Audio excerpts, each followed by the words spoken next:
I haven't been brave, मैं कभी, देखो ये वो बात है जब अगली दोपहर को जब फ्राडस कांगा स्टीफन हॉकिंग से मिलने जाते हैं उनके घर पर, तब की बात है। स्टीफन हॉकिंग कहते हैं कि मैं कभी भी ब्रेव नहीं रहा, मैं कभी भी साहसी नहीं रहा, सेड हिज डिसएम्बॉडीड कंप्यूटर वॉइस, बिना शरीर वाले कंप्यूटर आवाज ने ये बात कही, ठीक है। और क्या कहा उसने, कहा कि I have no choice. Stephen Hawking का कहना था कि मैं कभी भी साहसी नहीं रहा, लेकिन मेरे पास और कोई रास्ता भी नहीं था, इसलिए मुझे साहस दिखाना पड़ा। अब फ्राडस कांगा, श्योरली आई वांटेड टू से, सचमुच मैं ऐसा कहना चाहता था, फ्राडस कांगा ऐसा कहना चाहते थे कि क्या सचमुच इस तरीके से जीना, लिविंग क्रिएटिवली, और इस सच्चाई के साथ जीना कि आपका शरीर कभी भी काम नहीं करेगा, क्या सचमुच ये आपका चॉइस है? ये एक क्वेश्चन था उनके मन में। बट आई केप्ट क्वाइट, लेकिन फ्राडस कांगा शांत रहे, क्योंकि उन्हें शर्मिंदगी महसूस होती थी एवरी टाइम, जितनी बार वो उनसे बात करते थे, उन्हें फोर्स करते थे कि वो रिप्लाई करें, क्योंकि वो पैरालाइज्ड थे और इसलिए उन्हें खुद पर गिल्टी महसूस हो रही थी।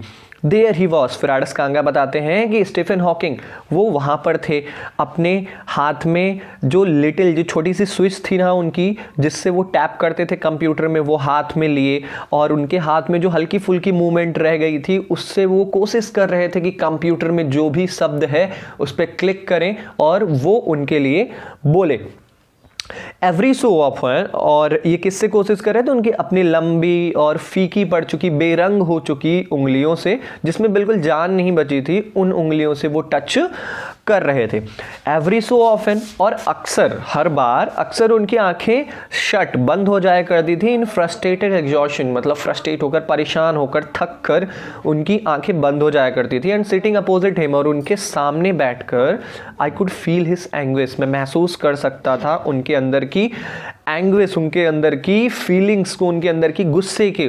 क्यों? क्योंकि द माइंड, क्योंकि एक ऐसा माइंड जो कि भरा पड़ा है, जो कि बॉयंट है विथ थॉट्स, सोचों से, that came out in frozen phrases, और वो सोच जो अगर वो अपनी वॉइस में बोलते तो अच्छे से वो एक्सप्रेस कर पाते, लेकिन जो उनके दिमाग में, उनके माइंड में वो भरा पड़ा था, जो वो सोच भरी पड़ी थी, वो बाहर आ रही थी फ्रोजन फ्रेजेस के रूप में। मतलब ऐसे कह सकते हो बिना फीलिंग्स के, गुच्छा गुच्छा करके वो उनकी जो भी माइंड में था वो निकल रहा था। एंड सेंटेंसेस, और वाक्य तो ऐसे निकल रहे थे स्टिफ, इतने सख्त, जैसे कि एक कॉर्पसेस, जैसे कि एक मुर्दा था। आगे चलते हैं। लॉट ऑफ पीपल, बहुत सारे लोग ऐसा सोचते हैं कि डिसेबल्ड पीपल क्रॉनिकली अनहैप्पी होते हैं, मतलब क्रॉनिकली मतलब लाइफ लॉन्ग, हमेशा नाखुश रहते हैं। ऐसा फ्राडस कांगा ने स्टीफन हॉकिंग से पूछा। I know that's not true, फ्राडस कांगा आगे भी कहते हैं कि मुझे पता है ये सच नहीं है। Are you often laughing inside, क्या आप ये सब सुनकर अंदर से हंसे हैं कभी? ठीक है, आगे उसके बाद अबाउट 3 मिनट्स लेटर, और लगभग 3 मिनट बाद उनका एक उत्तर आता है। और उत्तर क्या आता है? कहते हैं कि I find it amusing when people patronise me, ये मुझे बहुत मज़ा आता है जब लोग पैट्रोनाइज करते हैं, जब मुझ पर दया दिखाते हैं तो मुझे और अच्छा लगता है। सॉरी, मजाकिया लगता है, मुझे अच्छा नहीं लगता, मुझे बहुत अम्यूजिंग लगता है जब लोग मुझे पैट्रोनाइज करते हैं, जब लोग मुझ पर क्या करते हैं, दया दिखाते हैं। Do you find it annoying when someone like me comes and disturbs you in your work? फ्राडस कांगा पूछते हैं, राइटर हमारा पूछता है कि क्या आपको कभी गुस्सा आता है जब मेरे जैसे लोग आते हैं, आपसे कुछ बातें करते हैं, आपको डिस्टर्ब करते हैं, आपके काम में डिस्टर्ब करते हैं? उनका तुरंत आंसर फ्लैश्ड, उनका तुरंत आंसर आता है हाँ। उसके बाद फिर वो थोड़ा सा हंसते हैं, और उनकी एक तरफा मुस्कान देख के राइटर हमारा समझ जाता है, बिना सेंटीमेंटल हुए, राइटर बिल्कुल भी सेंटी नहीं होता, बिल्कुल भी पागल सिली नहीं होता, और वो तुरंत समझ जाता है कि वह इस दुनिया के मोस्ट ब्यूटीफुल मैन उसके सामने है, इस दुनिया का सबसे सुंदर इंसान उसके सामने बैठा हुआ है। A first glimpse of him, फ्राडस कांगा कहते हैं कि उनकी पहली झलक, स्टीफन हॉकिंग की पहली झलक बहुत शॉकिंग थी, बहुत मतलब चौंका देने वाली थी, क्योंकि वो एक स्टिल फोटोग्राफ की तरह थे, जैसे मतलब फोटोग्राफ एक जगह रख दिया गया हो, ना हिल रहा हो ना डुल रहा हो, सेम वैसे स्टीफन हॉकिंग थे। और जैसे कि उन सारी पिक्चर्स जो मैगजीन में थी, उनकी जो न्यूज़पेपर में छपा करती थी, वो 3D बन गई हो, सेम वैसे स्टीफन हॉकिंग लग रहे थे। Then you see the head twisted sideways, उसके बाद आप देखोगे, जब उनको आप देखोगे, उनके बाहरी अपीयरेंस को देखोगे, तो आपको दिखेगा जो उनका सर है ना, मुड़ा हुआ है बगल की तरफ, इनटू अ स्लम, उनके शोल्डर पर, मतलब उनके कंधे पर ऐसे उनका सर रखा हुआ है, the torso shrunk inside the pale blue shirt, और उनकी जो बाहरी शरीर का जो ऊपरी शरीर का हिस्सा है वो सिकुड़ गया है एकदम, एक फीकी पड़ी हुई एक कलरलेस ब्लू शर्ट के अंदर। द वेस्टेड लेग्स, दो पैर हैं जिनका कोई काम नहीं है, और जब आप उनकी आंखों को देखोगे विच कैन स्पीक, जो ऐसा लगता है कि बोल सकती हैं, स्टिल एकटक वो आपको जब आप एकदम एकटक उनकी आंखों को देखोगे and they are saying something huge and urgent, आपको ऐसा लगेगा कि वो बहुत कुछ बड़ा, कुछ अर्जेंट सा बता रही हैं, लेकिन बहुत मुश्किल है ये बताना कि वो क्या कहना चाहती हैं। बट यू आर सेकेंड, लेकिन तब तक आप बिल्कुल हिल चुके होगे अंदर से, क्योंकि यू हैव सीन समथिंग, क्योंकि आपने कुछ ऐसा देख लिया है स्टीफन हॉकिंग्स के रूप में जो आपने कभी नहीं सोचा था कि आप देखने को ऐसा भी मिलेगा, कि एक पैरालाइज्ड इंसान इतना सक्सेसफुल बन जाएगा अपनी लाइफ में। तो ये थोड़ा सा आपको अंदर से हिला देने वाली फीलिंग है। और आगे हमारे फेराडस कांगा कहते हैं कि अगर आपके सामने लाइक अ लैंटर्न, कुछ लालटेन जैसा रख दिया जाए जिसकी दीवार एकदम घिस चुकी हो, जिसका वॉल जो है, जिसका शीशा जो है वो एकदम घिस चुका हो, सो थिन और इतना पतला हो चुका हो कि आपको केवल दिख रहा हो, क्या दिख रहा हो, अंदर की जो फ्लेम जल रही है, अंदर की जो लाइट जल रही है, केवल वो दिख रहा हो। और फेराडस कांगा ने उसी को कहा है कि is the incandescence of a man, यही इंसान के अंदर की इनर ग्लो है, इनर क्वालिटी है, जो अगर जैसे हमारी स्टीफन हॉकिंग का अगर हम एग्जांपल लें तो द बॉडी, उनका जो शरीर था ऑलमोस्ट इररिलेवेंट, बिल्कुल मतलब ऐसा कह सकते हो बहुत दर्दनाक था, दर्द देने वाला था, ठीक नहीं था।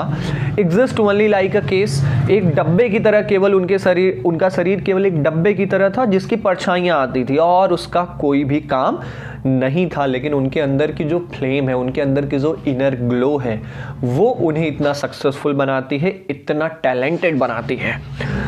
So that I no believer in eternal souls, और इसीलिए मैं जो कि कभी भी विश्वास नहीं करता इटर्नल सोल्स पे, दैविक चीज़ों पर, तब तक मैं जान जाता हूं कि दिस इज वॉट, कि यही है, यही क्षमता है हमारे अंदर, हम सब के अंदर वो क्षमता है। एवरीथिंग एल्स इन एसेसरी, और बाकी सारी चीज़ें बाहरी हैं। मतलब हमारा फेराडस कांगा ये कहना चाहता है, कहता है कि जैसे एक लालटेन होती है ना, उसकी दीवार, अगर उसका जो वॉल होता है, जो शीशा होता है, वो घिस जाए तो आपको सीधे उसके अंदर की फ्लेम दिखेगी ना। सेम स्टीफन हॉकिंग में है कि स्टीफन हॉकिंग का जो बाहरी वॉल है, मतलब उनका जो शरीर का हिस्सा है, वो पूरी तरीके से इररिलेवेंट है, मतलब खराब हो चुका है, डैमेज हो चुका है, पैरालाइज हो चुका है, ठीक है। लेकिन फिर भी उनके अंदर की जो इनर ग्लो है, जिसकी वजह से हम उन्हें जानते हैं, जिसकी वजह से हम उन्हें पहचानते हैं, उनके अंदर का टैलेंट है, और इसीलिए केवल वही मायने रखता है, बाकी सारी चीज़ें एसेसरी हैं, बाकी सारी चीज़ें वेस्ट हैं। आगे हमारे फेराडस कांगा पूछते हैं कि what do you think is the best thing about being disabled, मतलब आपका क्या सोचना है कि डिसेबल होने में क्या अच्छा है, ऐसा फेराडस कांगा स्टीफन हॉकिंग से पूछते हैं। स्टीफन हॉकिंग का उत्तर आता है कि मुझे नहीं लगता, I don't think there is anything good, कि कुछ भी अच्छा है डिसेबल होने में। फिर फेराडस कांगा थोड़ा सा मतलब कि इस बात से सहमत नहीं होते हैं और कहते हैं कि नहीं, ऐसा मेरा सोचना है कि यू डू डिस्कवर, कि आपको देखने को मिल सकता है, मतलब अगर आप पैरालाइज्ड हो तो ये दुनिया, अगल बगल की जो लोग हैं वो आपको बहुत दया दिखाते हैं, आपके प्रति बहुत दया दिखाते हैं। तो इस बात से स्टीफन हॉकिंग थोड़ा सहमत हो जाते हैं और कहते हैं हाँ, ही सेड इस वर्ड। लेकिन ये डिसएडवांटेज था उनकी आवाज़ के सिंथेसाइजर का, जो मतलब जिस कंप्यूटर वॉइस उनकी निकलती थी, तो इसके अंदर कोई भी इन्फ्लेक्शन नहीं था। इन्फ्लेक्शन मतलब आप कह सकते हो अप्स एंड डाउन्स, जैसे हम गुस्सा होकर कहते हैं जाओ यहाँ से, लेकिन प्यार से कहते हैं जाइए, तो बस इसी को इन्फ्लेक्शन कहते हैं। हमारा फेराडस कांगा कहता है कि उनकी आवाज़ सिंथेसाइजर का ये डिसएडवांटेज था, ये प्रॉब्लम था कि उनके अंदर की जो इन्फ्लेक्शन था, जो अप्स एंड डाउन्स था, वो पता ही नहीं चल पाता था, क्योंकि कंप्यूटर आवाज़ निकलती थी, कंप्यूटर के अंदर तो कोई फीलिंग ही नहीं होती है। नो सेट्स, किसी भी प्रकार का कोई भी शेड मतलब आप कह सकते हो कि शार्प टोन है कि लॉन्ग टोन है, जो हमारी आवाज़ होती है, जैसे हमारी आवाज़ फीलिंग्स को बताती है, तो वो इनको अंदर बिल्कुल नहीं थी। And I could not tell how enthusiastically he agreed with me, और ये फेराडस कांगा कहते हैं इसलिए मैं बता नहीं सकता हूँ कि वो कितनी एंथुसियास्टिकली, मतलब कितनी उत्तेजना से वो मेरे साथ सहमत हैं, ये मुझे पता नहीं चल पा रहा था, क्योंकि उनकी आवाज़ में कोई फीलिंग्स ही नहीं थी।